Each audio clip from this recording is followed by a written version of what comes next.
Halo, selamat malam, Pak Selamat malam. Yakub. Selamat Ya, malam. Selamat malam. selamat malam, selamat datang di IG Live Grace Alone Ministry dan Apologetika Indonesia. Apakah gereja Anda Mas. siap? Ya. Siap. Dalam IG Live kita hari ini, kita akan bersama-sama menikmati cicipan gitu ya, Om ya. Iya. Cicipan Cicipan. pembahasan mengenai antisipasi dan proyeksi 5 bidang pelayanan di gereja di dalam masa pandemi ini. 5 bidang tersebut apa aja, Pak Yakub? Ya, jadi ada leadership, kepemimpinan, ada evangelism, penginjilan, apologetika, kemudian ada preaching, khotbah, dan juga ada tentang worship, ibadah. Yes. Oke, Ada 5 ya IG bidang. Live hari ini kita bagi jadi 2 ya, Pak Yakub ya. Yang pertama bagian pemaparan, Pak Yakub akan memaparkan sekitar 20 menit. Kemudian dilanjutkan kurang lebih 30 menit bagian kedua yaitu tanya jawab, gitu ya Pak ya. Iya, siap. Oke, untuk Siap. itu Bapak Ibu Saudara dipersilakan untuk mengajukan pertanyaan dengan menuliskannya di kolom komen.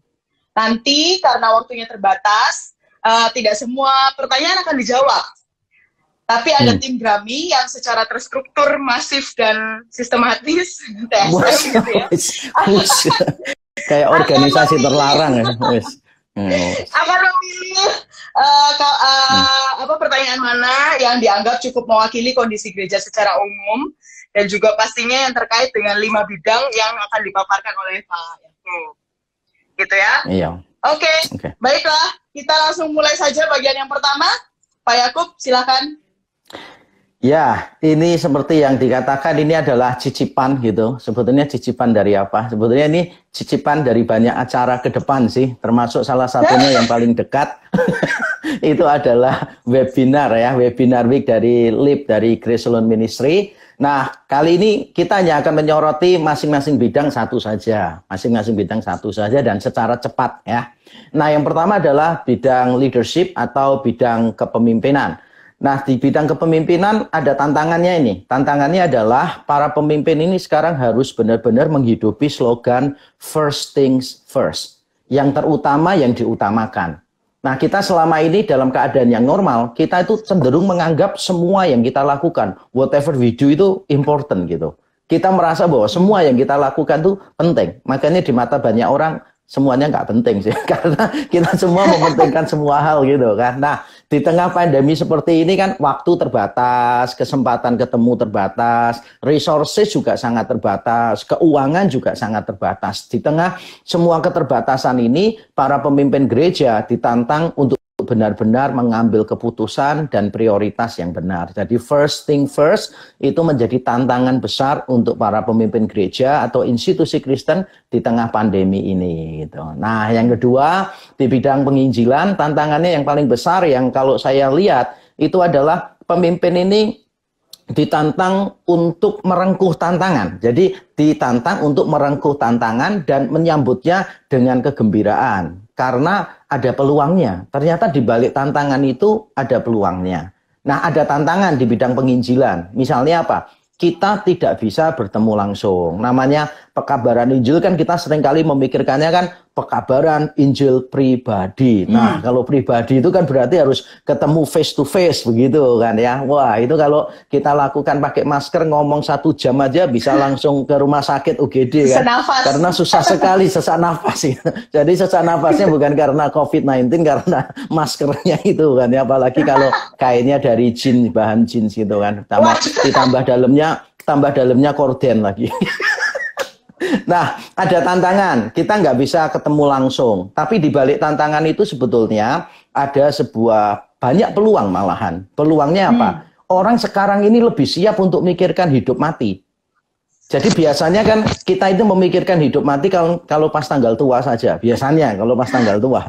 Tapi ini semua tanggal itu dipenuhi dengan berita kematian, berita kematian. Jadi orang lebih siap untuk secara serius memikirkan hidup mati, hidup mati, hidup mati.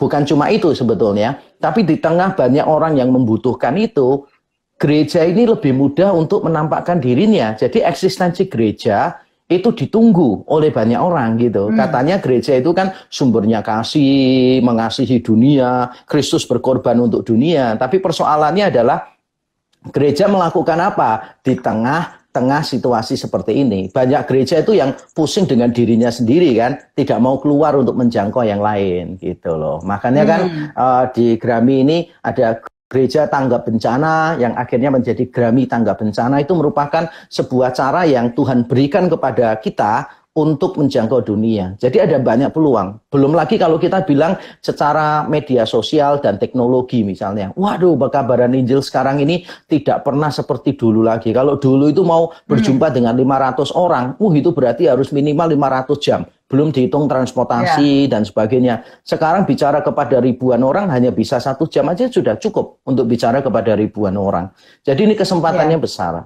Kemudian di bidang apologetik, di bidang apologetika, ini para pemimpin gereja ditantang ini. Tantangannya apa? Yaitu memberikan penjelasan secara teologis, secara filosofis, dan secara relevan, terutama tentang the problem of evil. The problem of evil ini membutuhkan jawaban yang benar-benar harusnya teologis, yang filosofis, tapi juga yang pastoral ini, yang relevan ini.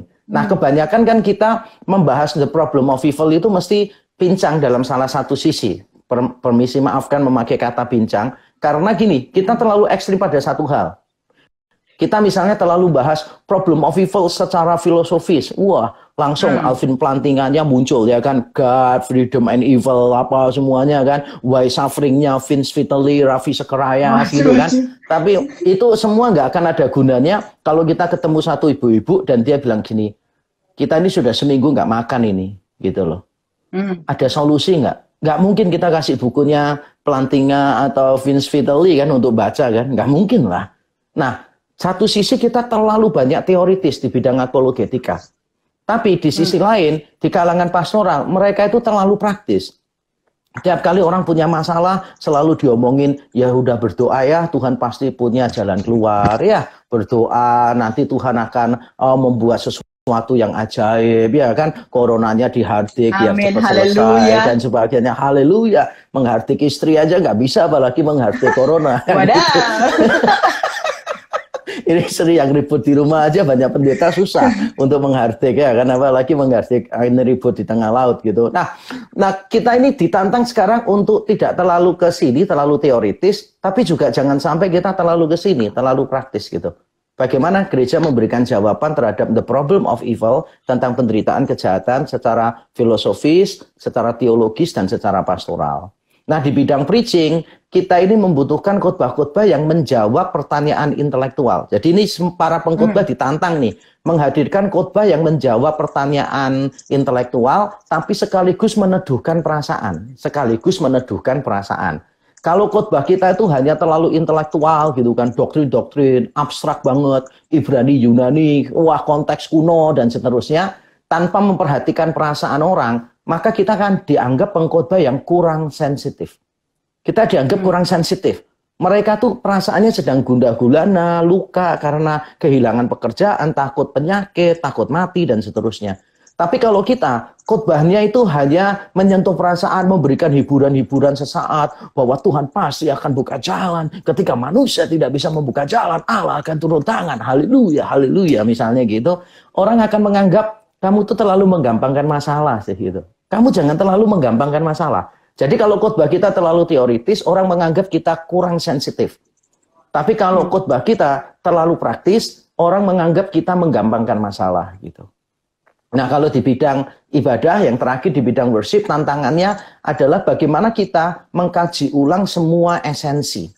Jadi semua yang kita lakukan di dalam ibadah itu kita kaji esensinya. Nah, terutama yang saya mau soroti adalah persekutuan. Kita seringkali berkata bahwa ibadah itu lekat dengan persekutuan. Tapi persekutuannya itu seperti apa sih? Gitu.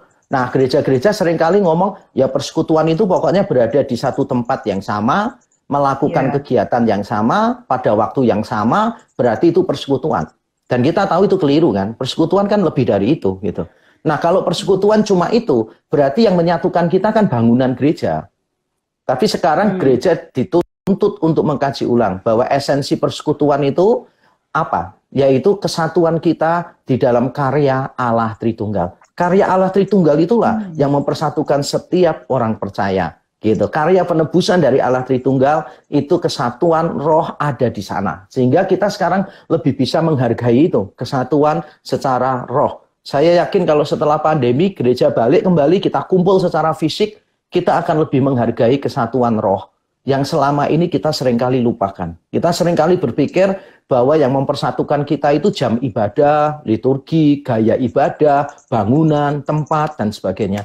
Ternyata bukan itu yang mempersatukan kita. Yang mempersatukan kita adalah karya Allah Tritunggal. Dan itu melampaui batasan tempat, melampaui batasan jarak gitu. Ya. Kira-kira itulah 5 tantangan utama gitu kan yang dihadapi gereja, dan bagaimana kita mengantisipasi, membuat proyeksi ke depan harus kita pikirkan matang-matang. Ya. Ya. Wah, ini bahkan kurang dari 20 menit gitu. Kayak cicipannya benar-benar cuma dikasih setetes gitu. Iya, namanya aja cicipan ya kan, appetizer. Tapi ya ini kan gitu. artinya ada kesempatan buat Bapak Ibu Saudara untuk mengajukan pertanyaan-pertanyaan yang lebih banyak gitu. Benar ya. Iya. Pak, tadi ya. tentang ibadah persekutuan, kayak Bapak kan bilang itu bukan hanya soal lokasi berarti ya, karena sekarang kita terpisah oleh jarak dan waktu, tapi ada kesatuan roh. Nah, secara praktis kesatuan roh itu maksudnya seperti apa? Mungkin bisa dikasih contoh atau bagaimana gitu? Ya, kesatuan roh itu begini. Jadi seperti yang Paulus itu katakan di dalam 1 Korintus 5, pada waktu dia mau melakukan disiplin gereja, dia akan berkata begini, aku yang tidak hadir, tapi aku hadir secara roh gitu. Dan kita bersama-sama menyerahkan orang itu ke dalam tangan setan gitu kan. Kita serahkan orang itu kepada setan supaya binasa tubuhnya, tapi rohnya diselamatkan gitu kan. Itu ayat masnya para pendeta yang jemaatnya nakal-nakal biasanya. Itu ayat hafalan. Itu ayat hafalan setiap hari. Tapi saya nggak terlalu hafal ya kan. Saya nggak terlalu hafal. Karena kalau terlalu hafal kan ketahuan. Oke. Paulus mengatakan di situ walaupun terpisah gitu dari jarak, walaupun terpisah jaraknya, tempatnya, tapi dia secara roh tuh bisa hadir di situ gitu. Kenapa? Karena Paulus menyadari bahwa kepala gereja itu adalah Kristus kan. Kristus tuh yang memenuhkan segala sesuatu. Jadi Kristus memenuhkan gerejanya dan Kristus memenuhkan segala sesuatu. Sehingga kita sebetulnya harus menyadari kesatuan roh itu seperti itu. Jadi kita berdiri di dalam ibadah itu karena karya Allah Tritunggal. Karena karya Allah Tritunggal, kita semua satu tubuh gereja universal, itu adalah menjadi gereja yang satu di bawah kepemimpinannya Kristus gitu. Nah, itu namanya kesatuan secara roh gitu. Tanpa mengabaikan keanggotaan di dalam gereja lokal gitu. Tapi kita harus melihat gereja lokal itu sebagai perwujudan dari gereja universal. Jadi sekarang ini kan kita dituntut untuk benar-benar melewati batasan-batasan eklesiologi kita, doktrin gereja kita, yang sebetulnya dulu sudah pernah diajarkan sih. Tapi kita kan nggak pernah serius untuk memperhatikan kan. Jadi COVID-19 ini guru yang baik untuk kita. Kayak jadi meredefinisi ulang ya sebenarnya esensi eklesiologinya apa gitu ya. Esensinya apa gereja itu? Gereja itu kan bukan bangunan, gereja itu kan orang gitu loh. Dan bukan cuma kesatuan orang itu secara fisik, tapi kan secara rohani. Roh Kudus yang mempersatukan, bukan hanya jam ibadah kan gitu loh. Nah ini yang saya pikir ini perlu untuk kita renungkan baik-baik sih gitu. Karena beberapa orang kan selama ini gini, wah saya nggak nyaman di gereja itu. Padahal ibadahnya saya suka, khotbahnya suka. Kenapa? Bentuk bangunannya itu nggak seperti gereja gitu loh. Bentuknya kayak ruko, bentuknya kayak gedung pertemuan misalnya gitu. Saya tuh seneng yang bentuknya luar tuh kayak gereja, ada loncengnya gitu. Yang nggak salah sih itu selera pribadi. Tapi jangan sampai selera pribadi itu bertabrakan dengan konsep teologisnya. Sehingga itu bisa menghalangi kita untuk menghayati arti gereja yang sebenarnya. Kan gitu. Oke, sebenarnya tadi dalam pemaparan Pak Yakub ada statement yang menarik. Kontribusi gereja sedang ditunggu gitu ya.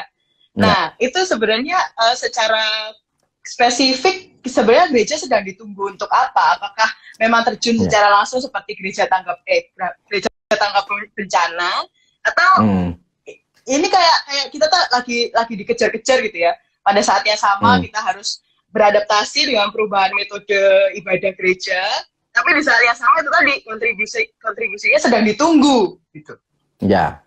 Jadi gini, sebetulnya kan ada cara yang paling gampang bagi gereja sih memberikan sumbangsih bagi dunia, yaitu kalau kita menampilkan diri kita sebagai komunitas yang penuh dengan sukacita kan. Karena Roma 14 mengatakan kerajaan Allah itu kan bukan hanya tentang makanan, minuman, dan sebagainya yang membuat semua orang khawatir kan sekarang ini. Matius 6 kan Yesus bilang gitu, orang yang khawatir tentang makanan, pakaian, minuman, itu kan orang-orang yang tidak mengenal Allah. Nah sedangkan kita, itu menurut Paulus, kerajaan Allah bukan tentang makanan, minuman, tetapi tentang damai, sejahtera gitu. Nah bagaimana orang Kristen itu tetap damai gitu di tengah situasi semacam ini. Kita itu menampilkan diri sebagai komunitas yang penuh dengan sukacita gitu. Kalau yang lain itu takut gitu, kita itu ya bukan berarti kita naif gitu, tapi kita berusaha untuk tetap bersukacita karena sukacita kita kan melampaui segala pikiran misalnya. Jadi itu sebetulnya yang kita bisa tunjukkan kepada dunia, dan kalau orang-orang itu dekat dengan kita, otomatis kan mereka akan menjalani penderitaannya dengan lebih semangat kan gitu. Orang kan mesti tanya, loh di tengah situasi begini kok kamu semangat sih gitu kan. Wong kita ini loh nggak bisa kerja kok kamu semangat. Nah kita bisa kasih penjelasan, memang dulu kalau saya kerja itu males sih, saya kepengen libur. Nah ini kesempatan saya libur misalnya. Nah itu ngawur ya jawabannya, tapi paling enggak itu orang bisa lihat kita punya sukacita, nggak takut mati misalnya gitu, nggak takut mati itu sudah sesuatu yang bisa membuat orang lain bertanya-tanya lalu menanyakan pengharapan kita apa. Jadi ada hal yang paling sederhana yang kita bisa lakukan, yaitu menjadikan kita gereja ini sebagai komunitas yang penuh dengan sukacita, penuh pengharapan, tidak takut kematian gitu. Tapi yang kedua, tentu saja kita harus keluar dong. Kita harus keluar untuk memikirkan orang lain gitu. Jangan sampai kita gagal untuk memikirkan orang lain. Dan saya kecewa dengan banyak gereja di tengah situasi seperti ini, yang mereka pikirkan itu bukan bagaimana membantu orang lain gitu, tapi bagaimana supaya penghasilan gerejanya itu tetap yang menurun itu bisa naik gitu kan, bisa stabil gitu. Nah, menurut saya kamu gitu loh. Kamu kalau percaya gerejamu itu adalah gereja Tuhan, maka Tuhan itu lebih peduli dengan gerejamu daripada kamu peduli dengan gerejamu gitu. Kalau memang waktunya bisa memberi, ya memberi aja dong. Misalnya contoh nih, ini bukan promosi, tapi misalnya contoh, REC, Reformed Exodus Community. Saya dorong jemaat untuk terlibat melalui Grami Tangga Bencana ini, GTB ini, yang dulu namanya Gereja Tangga Bencana kan, sekarang Grami Tangga Bencana. Saya dorong jemaat untuk memberikan persembahan ke situ. Nah sekarang secara logika begini, kalau uangnya jemaat masuk ke Grami Tangga Bencana, GTB, berarti kan nanti berkurang masuk ke gerejanya kan? Logikanya kan begitu sih. Kalau jawaban saya, ya I just don't care itu. I just don't care. Karena saya juga ngomong, beberapa hamba Tuhan juga sudah bicara, ya kalau pendapatan gereja kurang, ya udah dong, HR kita dipotong, udah sederhana kan? Kenapa pusing-pusing gitu? Jadi hal-hal yang kita bisa apa ya, efisiensikan pengeluaran ya kita kurangi begitulah. Tapi saya yakin lah Tuhan itu pasti pelihara kita lah gitu loh. Gak usah khawatir gitu. REC pun di dalam masa-masa semacam ini, kalau boleh saya ngomong, pemasukannya naik malahan, tidak turun. Kenapa? Ya saya nggak tahu. Itu pemeliharaan Tuhan. Itu pemeliharaan Tuhan. Apakah akan naik terus? Nggak tahu. Gitu. Jangan takut lah. Gereja harus berani melangkah keluar. Jangan pusing dengan dirinya sendiri. Belajar untuk memberikan sumbangsih gitu kepada masyarakat sekelilingnya gitu. Misalnya gereja perlu memikirkan tuh kalau gedungnya kosong, kenapa nggak dijadikan tempat isolasi misalnya, dijadikan tempat istirahat untuk tenaga medis misalnya, begitu kan, gitu. Itu perlu dikaji lah, paling tidak berani membicarakan, paling tidak gitu loh. Jangan khawatir dapat masalah. Jadi ini waktunya orang percaya menunjukkan damai sejahtera Allah yang melampaui segala akal, memelihara hati dan pikiran kita ya. Haleluya, haleluya. Haleluya.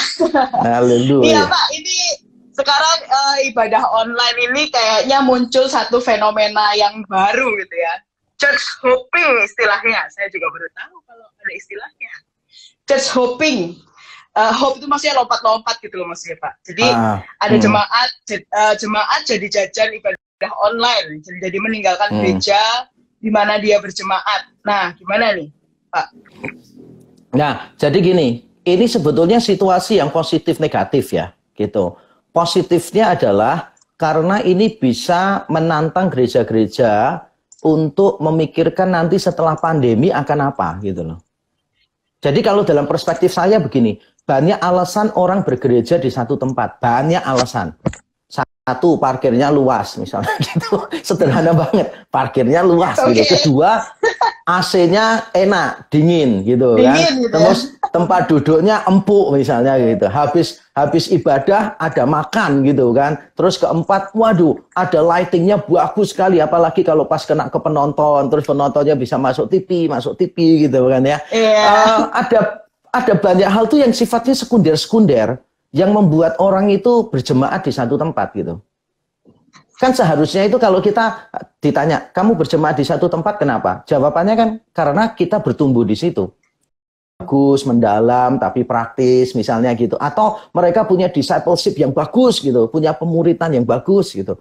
Tapi jujur, banyak orang berjemaat di tempat, di gerejanya, itu dengan alasan-alasan yang benar-benar sekunder. Mengapa ke gereja itu? Ya letaknya di mall, jadi enak. Habis itu langsung jalan-jalan makan misalnya gitu. Kenapa di tempat itu? Ya karena ibadah sekolah minggunya itu enak. Ada tempat mainannya anak-anak, jadi saya nggak bingung ngurusin anak-anak. Nah, gereja-gereja yang selama ini menganggap itu semua adalah kekuatannya. Sekarang mereka bisa melihat tuh. Itu kelemahannya sebetulnya. Tapi selama ini kan mereka tidak sadar bahwa kekuatan mereka tuh sebetulnya semu kan.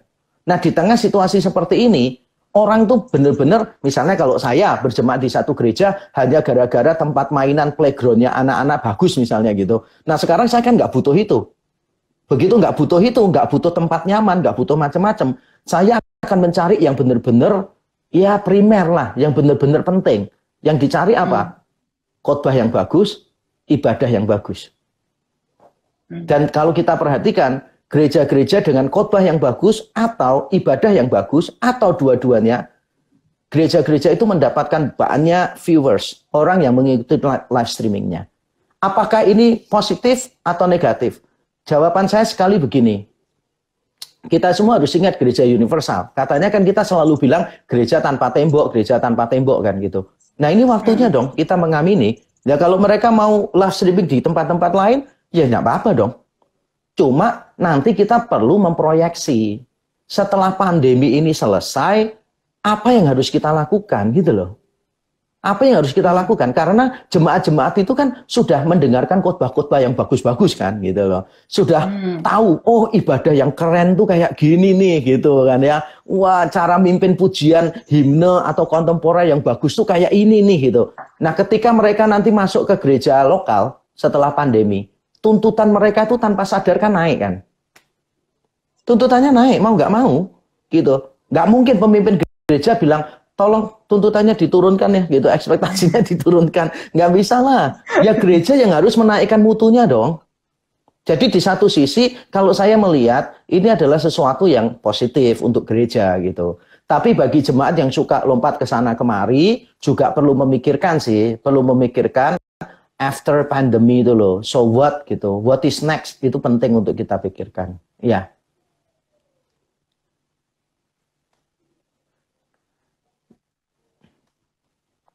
Pak, ini nih, ada pertanyaan. Bagaimana kalau orang-orang nantinya setelah pandemi lebih nyaman dengan kebaktian online daripada... Oh, sorry. Ini tadi udah ditanyain.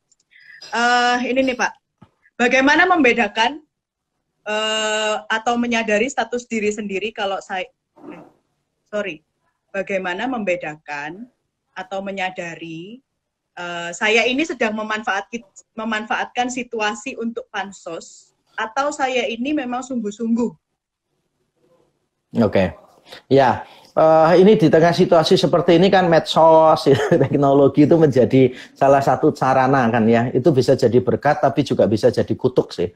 Nah, bagaimana kita bisa menentukan bahwa itu pansos atau tidak dan sebagainya? Kalau saya secara pribadi gitu, saya selalu menanyakan begini, satu, apakah yang saya sampaikan itu bermutu nggak? Penting nggak? Benar-benar penting nggak? Kalau tidak benar-benar penting, kan kita perlu nanya, untuk apa kita nongol di media sosial? Kalau yang kita sampaikan itu nggak penting gitu loh.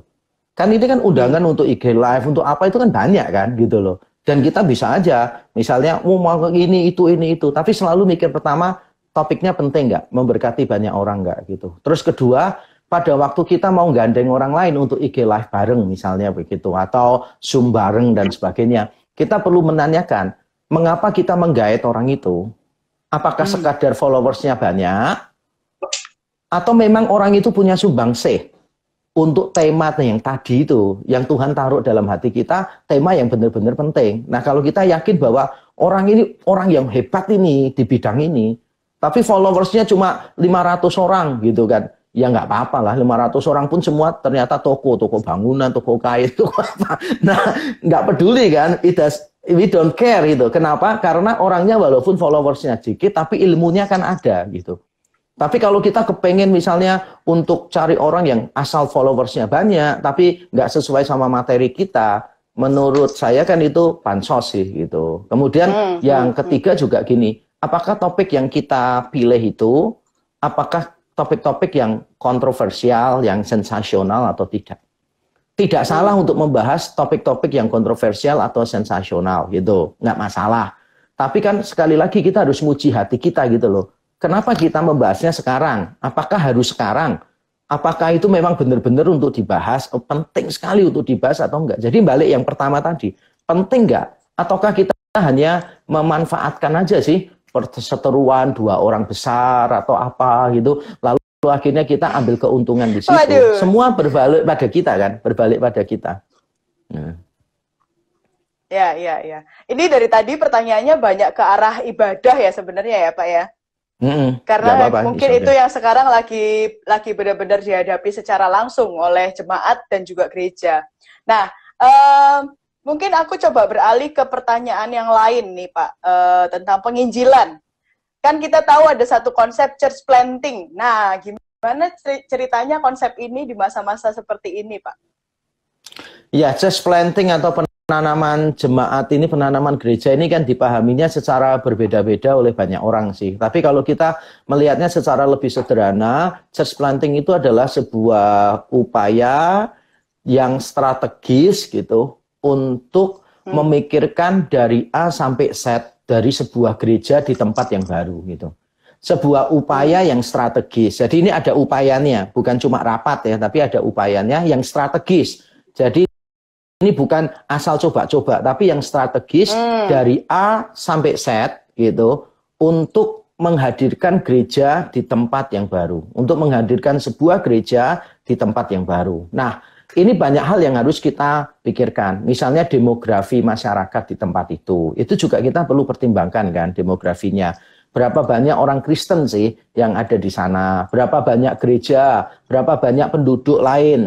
Secara total penduduknya berapa? Orang Kristennya berapa? Terus berapa gereja yang sudah melayani di sana? Itu demografinya juga penting. Lalu kita juga perlu memikirkan strategi penjangkauannya. Jadi kita perlu meneliti kebutuhan terbesar masyarakat di situ itu apa sebetulnya? Kebutuhan terbesarnya apa? Dan bagaimana kita bisa memenuhi kebutuhan itu? Karena itu nanti akan menentukan strategi-strategi gereja yang akan kita lakukan di sana, bentuknya apa gitu. Jadi kita perlu mengetahui demografi, terus kebutuhan terbesarnya di sana apa, karena itu nanti menentukan strateginya. Kemudian yang ketiga, kita juga perlu memikirkan begini, segmen yang kita mau capai yang mana gitu. Kita ini benar, gereja melayani semua orang, bener lah, nggak usah dibicarakan itulah. Cuma persoalannya adalah, kita ini kan nggak bisa jadi satu gereja untuk semua orang. Tuhan memberi kita, iya nggak mungkin lah, nggak mungkin gitu. Jadi kita ini diberi Tuhan kekhususan, masing-masing gereja ada kekhususannya gitu loh. Nah, dari kekhususan itu Tuhan mengarahkan kita pada satu panggilan. Kalau misalnya gereja, misalnya kita mau nanam gereja di satu demografi, ternyata daerah itu tuh dipenuhi dengan orang-orang yang eksekutif muda misalnya begitu, usia 25 sampai 35 gitu. Ya jangan kita memikirkan ibadahnya tradisional dong. Ya bagi mereka pasti nggak cocok gitu loh. Dan terus kita jangan sampai, wah ini ada pendeta bagus khotbahnya, tapi hanya cocok untuk usia lanjut misalnya gitu. Kan nggak cocok, karena orang di situ kan kebanyakan eksekutif muda. Jadi kita harus memikirkan, oh sekolah minggunya ini harus bagus, tempat untuk anak-anak harus aman misalnya, terus pendetanya juga harus berjiwa muda. Nah itu kita menentukan segmennya itu. Tuhan mau kita apa gitu loh. Lalu berjiwa kita muda banget semuanya. Ya ini. Oh, ya kurang lebih gitulah. Tapi kalau kita misalnya melayani di satu tempat, itu mayoritas di kompleks itu pensiunan semua gitu. Ya nggak perlulah berjiwa muda, ya kan? Ya kita harus menyiapkan strategi, ya kan? Mungkin kita bisa berkolaborasi untuk mendapatkan corporate prize dengan penyedia peti jenazah dan lahan pemakaman gitu. Karena banyak yang pensiunan kan, banyak yang tua-tua kan gitu. Jadi kita harus jelas sih demografinya. Itu udah bagus loh. Iya, gitu. Terakhirnya aja ya yang kurang ya. Gitu. Langsung drop gimana? Langsung kacau. Supaya diingat orang lah. Ya gitulah. Jadi harus tahu. Ya oke. Ini pada pertanyaan ya apologetika. Bagaimana kita menjelaskan kebaikan Allah mengenai pandemi ini kepada individu yang sedang mengalami suffering secara pribadi? Bagaimana menjelaskan kebaikan Allah mengenai pandemi ini kepada individu yang mengalami suffering secara pribadi? Okay. Ada sufferingnya. Ya, jadi bagaimana kita menjelaskan kebaikan Allah? Jadi sebetulnya sufferingnya ya, di tengah suffering ini, sebetulnya kita perlu dulu untuk mengklarifikasi, menjernihkan kesalahpahaman dulu. Mengapa orang itu punya the problem of evil? Itu karena mereka punya banyak asumsi-asumsi yang keliru sih kebanyakan. Gitu. Misalnya sebagai orang Kristen, kita itu asumsinya keliru. Kalau ikut Yesus pasti kaya, pasti dapat mujizat, pasti sembuh, pasti makmur dan sebagainya. Nah, pada saat pandemi muncul, ya jelas teologi semacam itu hancur berantakan kan, gitu loh. Jadi kita perlu menjernihkan dulu, mengapa orang itu punya pikiran semacam itu, gitu. Jadi kita harus aware terhadap itu dulu. Karena walaupun kita kasih penjelasan apapun, kalau perspektif mereka modelnya begitu, ya penjelasan kita susah untuk mereka terima, gitu loh. Nah itu yang pertama. Yang kedua adalah kita harus peka dulu terhadap perasaan mereka, ini penting. Jangan menggampangkan masalah, gitu. Jangan langsung, wah pertanyaanmu tuh gara-gara konsep teologismu salah, ngawur itu. Ya harusnya tuh kamu gini, karena kamu nggak gini ya salahmu sendiri. Itu nggak peka, nggak sensitif. Jadi kita harus berempati, ngomong iya ini pertanyaan sulit. Kita semua juga menghadapinya gitu loh. Dan perasaan kita mungkin berbeda-beda, tingkat dampaknya untuk kita masing-masing beda, kita nggak bisa saling mengerti gitulah. Jadi memberikan empati kepada orang itu. Nah setelah kita memberikan empati kepada orang itu, baru kita masuk kepada kebaikan Allah kan. Bagaimana menjelaskan kebaikan Allah. Nah ini secara cepat aja. Yang pertama kalau strategi saya selalu gini. Manusia itu terbatas untuk menentukan mana yang baik, mana yang tidak baik. Karena kebaikan itu harus dilihatnya dari Z. Bukan dari A, bukan dari H. Maksudnya gini. Sampai kita ada di titik terakhir, kita ini belum bisa ngomong suatu peristiwa itu baik atau tidak. Misalnya, saya masa kecilnya buruk, miskin, punya ibu tiri, papa penjahat lah, macam-macam lah, banyak yang sudah tahu. Kalau ditanya, apakah itu baik? Sekarang saya bilang baik. Karena dengan semua masa lalu itu, saya menjadi hamba Tuhan yang tidak mata duitan, yang dalam menderita juga nggak ngomel, apa segala macam begitu. Hidupnya ya seadanya gitu kan. Pokoknya kalau ada apa, kita sikat aja gitu seadanya. Jadi ada makanan 10 di meja ya kita sikat semua. Ya, seadai. Ya, jadi kita seadai saat tempatnya kita sikat semua kan sudah terbiasa gitu. Nah, tapi kalau dulu pada waktu menjalaninya ditanya ini baik enggak? Mungkin jawabannya kan tidak baik. Jadi baik atau tidak baik itu manusia terbatas untuk menilai karena kita harus menunggu pada titik terakhirnya itu loh.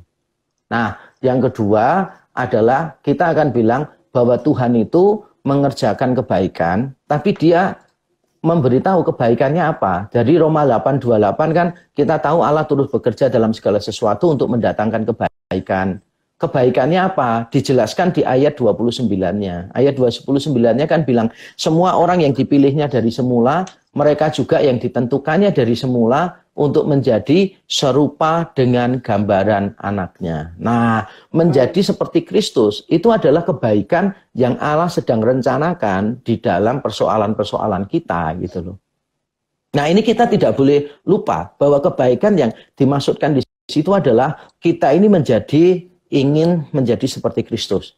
Itu kalau kita lihat dari ayat sesudahnya. Tapi kalau kita lihat dari ayat sebelumnya misalnya, kita akan mendapati bahwa di tengah-tengah penderitaan dari Roma 8 ayat 18 itu sampai ayat yang ke-25, itu kita akan melihatnya begini, bahwa semakin dunia ini menderita, kita tuh semakin berharap kepada surga. Kapan nih surga datang nih? Kapan nih datang? Karena kita merasa seperti sakit bersalin begitu kan gitu. Jadi kita tuh semakin diingatkan kerinduan kita diperbesar terhadap surga. Dan itu kebaikan sebetulnya.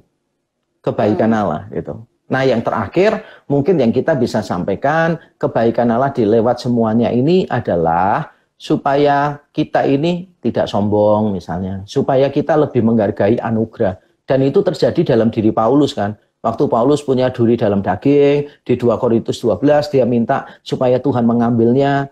Tuhan nggak mau ambil duri dalam daging. Kalau istilah saya, hal itu kan utusan iblis yang menggocoh dia, memukulin dia terus kan nggak bagus sih. Kan lebih enak kalau pelayanannya Paulus itu wah jalan tol semuanya lancar kan bagus.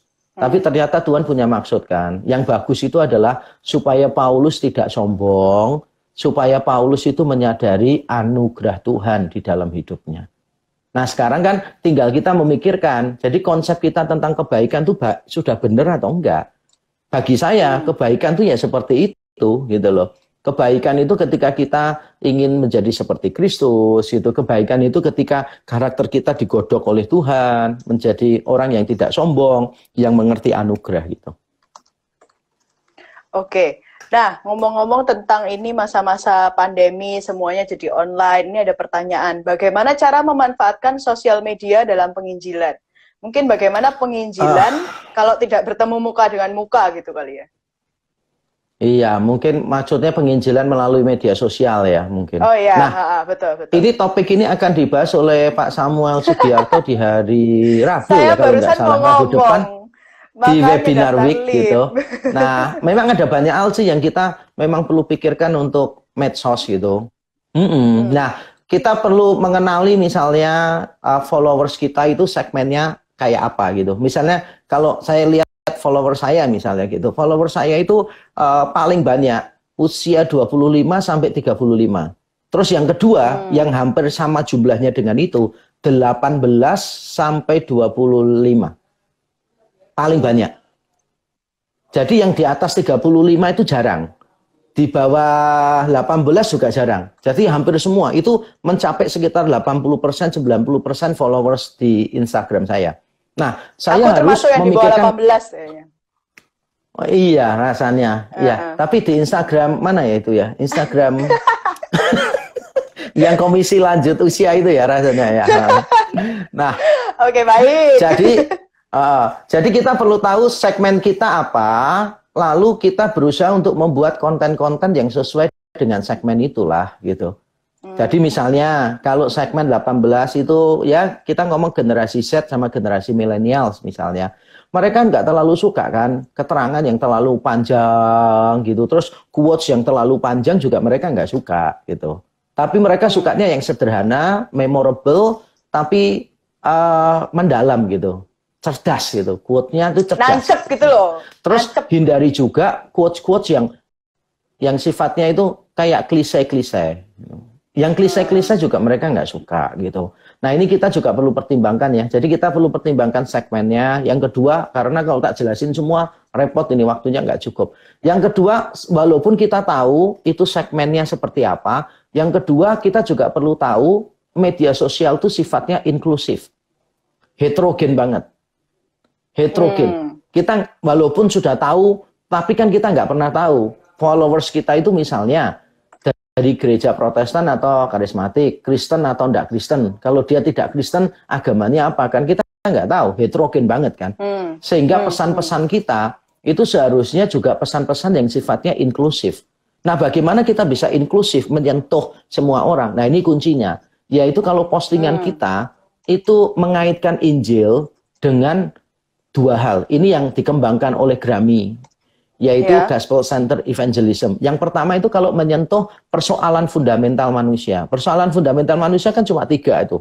Kejahatan, penderitaan, dan kematian. Itu persoalan fundamental. Nah berikutnya adalah pergumulan eksistensial. Pergumulan eksistensial. pengakuan, penghargaan, pengampunan, dan sebagainya. Nah, semua manusia kan mesti butuh ini. Semua manusia mesti dealing with these issues gitu. Nah, karena semua butuh, berarti message kita ketika kita mengaitkan Injil dengan semuanya itu akan menjadi message yang sifatnya inklusif. Dan di dalam dunia media sosial, inclusiveness itu penting memang gitu. Jangan sampai pikiran kita cuma pada satu hal gitu. Harus mikirnya inklusif gitu.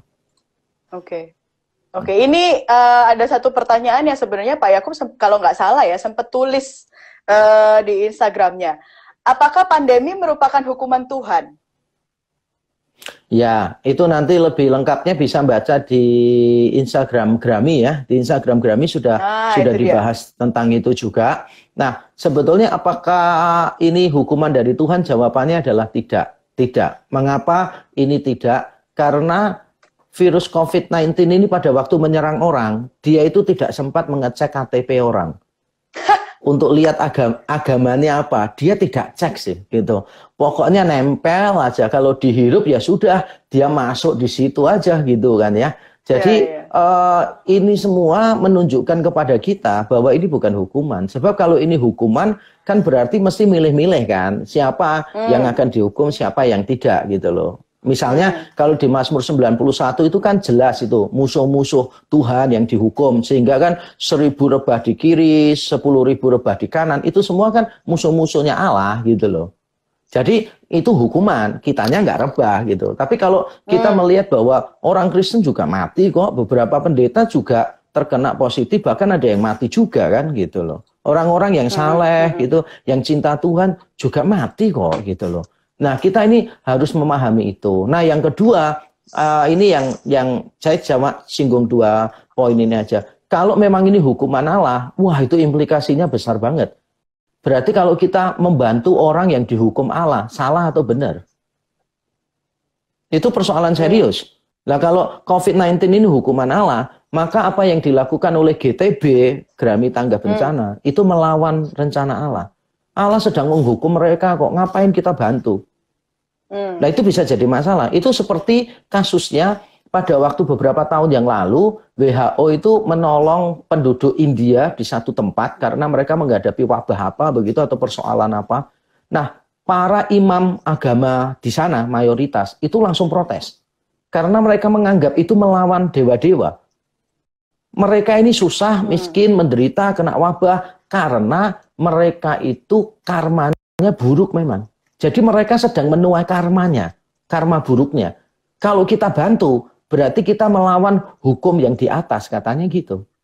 Nah, masuk akal sih, masuk akal. Jadi kalau kita menganggap COVID-19 ini hukuman, ya berarti orang yang menolong pasien-pasien COVID itu sedang melawan Allah juga. Tapi kan kita tahulah itu bukan hukuman. Ya, jadi kita kalau boleh saya ngomong begini, ini mungkin teguran, tetapi yang pasti bukan hukuman. Ini mungkin teguran, tapi yang pasti bukan hukuman. Ya. Oke. Thank you, Pak. Nah, ini kita lanjut ke pertanyaan yang kategorinya mungkin lebih ke arah kebijakan pemimpin gereja gitu ya. Bagaimana pendapat Bapak tentang perpuluhan di masa pandemi? Gimana, Pak? Di masa pandemi. Jadi begini nih, begini. Ini kalau saya lihat, saya baru post itu kan di Instagram saya. Kalau saya lihat itu ada 2 ekstrim yang salah sih gitu loh. Di satu sisi itu ada jemaat-jemaat yang bilang, nggak tahu orang susah tah. Orang susah disuruh memberi, orang susah kok disuruh memberikan persembahan dan sebagainya. Wah itu nggak sensitif banget sih gitu. Orang lagi miskin kok. Nah di sisi yang lain adalah pendeta-pendeta yang bilang, mau rahasia kamu diberkati di tengah krisis ini gitu kan. Apa yang tersisa padamu, apa yang tersisa padamu, berikan semua untuk aku. Maka akan terjadi mujizat di dalam hidupmu. Haleluya, haleluya. Itu preman sih kalau menurut saya, itu preman. Nah itu kebohongan sih, itu kebohongan gitu. Selalu memberikan iming-iming supaya orang lain begitu dan itu berkali-kali terjadi. Nah, bagaimana cara menjawab itu? 2 Korintus 8. 2 Korintus 8 ayat 1 sampai 9 itu adalah jawaban yang paling pas. Jemaat di Makedonia itu sangat miskin karena mereka dianiaya. Di Makedonia itu berarti termasuk Berea, Tesalonika, terutama Filipi. kan gitu. Mereka tuh sangat miskin sekali, dianiaya begitu. Bahkan ketika mereka mau memberi pun Paulus itu nggak mau terima awalnya. Tapi Paulus mengatakan mereka mendesak kami begitu rupa dan akhirnya mereka memberi melampaui kemampuan mereka gitu. Jadi sekali lagi memberi itu masalah hati, bukan masalah gaji. Iya, bukan masalah gaji, tapi masalah hati gitu kan. Nah, hatimu seberapa besar untuk Tuhan gitu loh. Jadi semuanya berpulang pada hati kita. Nah, tapi di sisi lain, pendeta-pendeta tidak boleh mendorong persepuluhan, memberikan itu dengan iming-iming akan tambah kaya, sukses, dan sebagainya. Justru Paulus tidak begitu. Kalau Paulus di 2 Korintus 8 ayat 9-nya bilang, karena kamu tahu kasih karunia Kristus, bahwa dia yang kaya telah jadi miskin, supaya kamu yang miskin menjadi kaya. Kaya di sana itu bukan kaya secara jasmania. Itu saya baru saja nulis artikel di webnya REC ya, rec.org.id minggu ini bisa dibaca. Jadi kaya di sana itu bukan secara jasmani, itu kaya secara rohani, kaya di dalam kemurahan gitu. Kok bisa kaya dalam kemurahan? Ya karena sudah mengenal kekayaan kasih karunia di dalam Kristus gitu. Jadi kalau dikaitkan sama persepuluhan, kalau saya lebih senang melihat gini, persepuluhan itu jangan dilihat dari kacamata Musa terutama. Tapi lihat dari kacamata Yakub gitu. Karena persepuluhan di dalam Alkitab muncul pertama kali di Kejadian sebelum ada perintah yang resmi melalui Musa. Dan itu bukan perintah. Itu bukan perintah. Bahkan Yakub berkata kepada Tuhan, no, apapun yang engkau berikan kepadaku, 1/10 akan kukembalikan kepadamu. Tidak ada perintah. Tidak ada paksaan. Tidak ada iming-iming. Yakub dengan hatinya yang bersyukur, dia memberikan itu. Nah, kalau saya mikirnya begini, kita nggak usah berdebat lah tentang persepuluhan, harus 1/10 atau enggak, dan sebagainya. Mari kita mengecek hati kita, gitu loh. Do you really love the Lord, gitu. Kalau engkau mengasihi Allah, otomatis kan kamu akan memberi di tengah keterbatasanmu. Pasti kamu akan memberi, gitu loh. Karena pemberianmu itu kan, ya akan bukan cuma menunjukkan kasihmu kepada Allah, tapi juga pemberianmu kan bisa dipakai Tuhan untuk menunjukkan kasih kepada sesama gitu kan. Jadi jangan tanya secara teologinya lah. Kalau menurut saya itu gampangannya gini kok. Orang-orang yang seringkali ngomong, kita ini nggak dituntut persepuluhan. Kita ini dituntut memberikan seluruh hidup kita kok. Gitu. Jadi persepuluhan itu nggak penting. Itu logika omong kosong sih. Lah kalau kamu nggak bisa memberikan 1/10 dari uangmu, penghasilan loh, bukan aset loh. Bukan deposito loh. Kalau kamu nggak bisa memberikan 1/10 dari yang kamu dapat, bagaimana kamu bisa memberikan seluruh hidupmu untuk Tuhan? Doesn't make sense. Jadi seharusnya kita itu memperbesar hati kita. Kita selalu mengingat Allah mengasihi kita. Allah berkorban untuk kita. Kasih karunia Kristus, dia kaya jadi miskin. Nah itulah yang membakar hati kita, sehingga kita bisa memberikan persembahan. Lupakan nama persembahannya sudah, lupakan. Karena sekarang ini kan gereja aneh-aneh kan. Ada persembahan, waduh loh gereja itu, waktu Jumat Agung ada apa? Persembahan salib gitu kan, persembahan paku gitu. Waduh, itu nanti kalau diruntut satu-satu ada persembahan mahkota, nanti pakunya ada berapa gitu kan ya. Persembahan cambuk, persembahan apa gitu. Itu mending nggak usah khotbah gitu deh, mending langsung rampok aja deh dompetnya jemaat gitu kan. Kacau gereja-gereja itu konsepnya. Iya, iya. Ya. Oke Pak, ini masih banyak yang punya pertanyaan seputar ibadah online. Nih misalnya, mungkin ini bisa jadi pertanyaan terakhir ya. Habis pandemi ini, kemungkinan pelayanan daring akan tetap ada.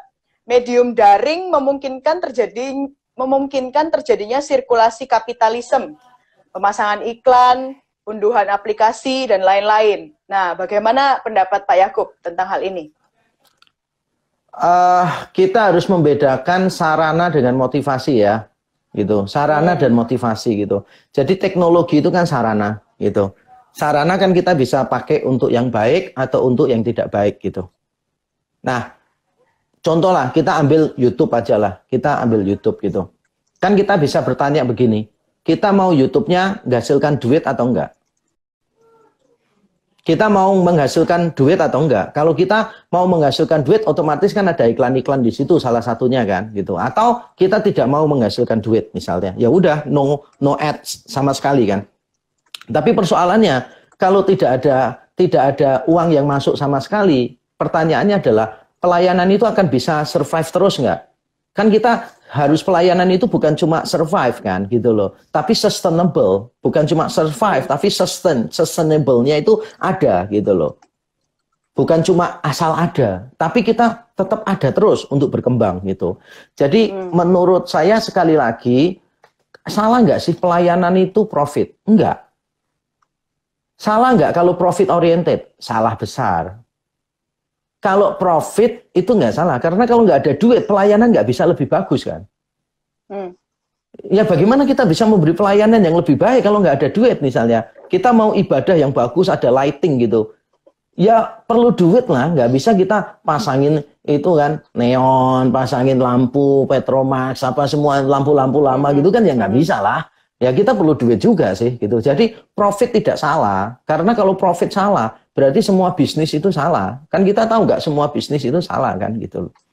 Jadi jangan sampai profit oriented, motivasinya harus dijaga. Kalau sampai kita menerima uang pun kita harus melihat menerima uang ini untuk apa? Memperkaya diri atau untuk supaya pelayanan ini sustainable. Bahkan bukan cuma sustainable, siapa tahu dari pelayanan yang menghasilkan uang ini kita bisa subsidi silang untuk pelayanan lain yang seret silang ya, subsidi silang gitu kepada pelayanan lain yang nggak ada duitnya. Itu jangan dipikir negatif, cuma memang kita harus berhati-hati gitu loh. Jangan sampai orang itu menangkap kesan kita ini terlalu komersial gitu. Karena godaan ke sana itu kan selalu muncul kan. Betul. Godaan di sana selalu muncul. Jadi menurut saya tergantung lah cara pandang kita seperti apa. Saya kasih contoh praktis lah.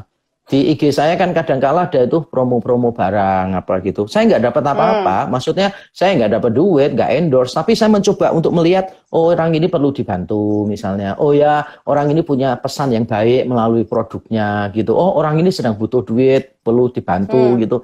Why not gitu? Itu kan cuma sarana. Yang penting kan motivasinya kan gitu. Itu sih.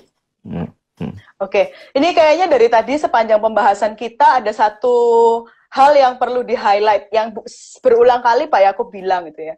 Mungkin jagalah hatimu dengan segala kewaspadaan karena dari situlah terpanjang kehidupan. Itu masalah hati itu kayaknya penting dan jadi esensi sekali dalam pembahasan hari ini. Oke, ini 1 jam nggak kerasa cuman cicipan gitu ya. Cicipan pembahasan 5 bidang. Jadi kalau penasaran pengen tahu lebih dalam gimana Pak? Apakah Bapak akan mengadakan live-live yang lainnya? Ya, sebetulnya kalau masalah yang di kepemimpinannya, leadership, evangelism, apologetic preaching, itu kan sudah saya beritahu kan ya, itu kan akan ada di webinar week-nya Grammy minggu depan ini. Jadi masih ada kesempatan untuk mendaftar juga. Nanti yang di bidang ibadah juga nanti Wow Ministry gitu, itu juga akan mengadakan juga sih.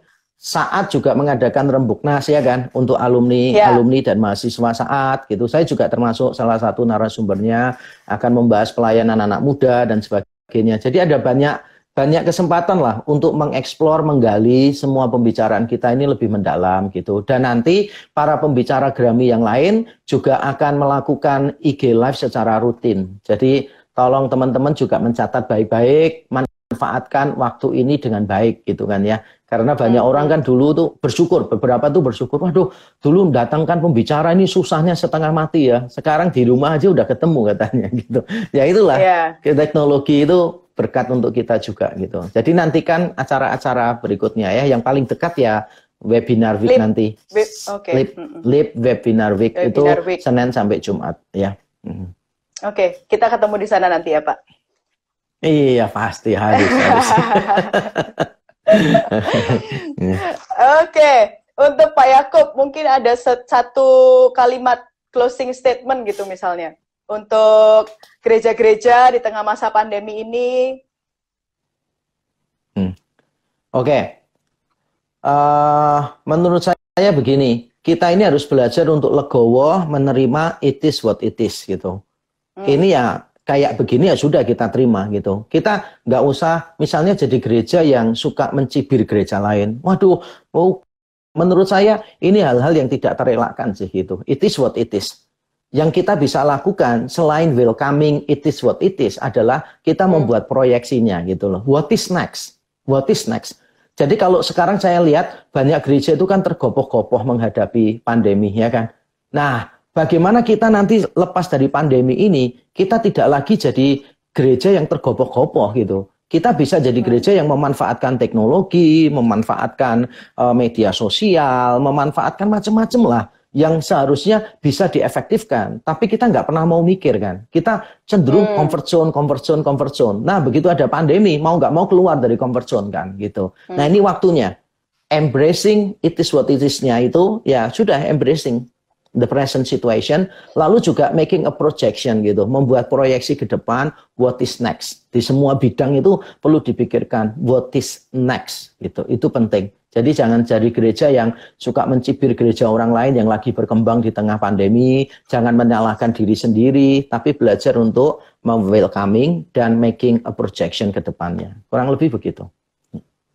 Oke, thank you Pak Yakub untuk kesempatannya live malam ini. You're welcome. Iya, sama-sama. Ya, ini banyak respon positif dan mungkin teman Bapak Ibu Saudara yang bisa mengikuti live hari ini pengen tahu lebih dalam lagi bisa ikut Live Webinar Week minggu depan yang semua biayanya akan disalurkan lewat Grami Tangga Bencana, betul ya Pak? Benar sekali, semuanya akan dikirimkan ke sana. Betul, oke. Terima kasih Pak Yakub, mungkin Pak Yakub boleh menutup perjumpaan kita dalam doa? Ya, mari kita semua berdoa.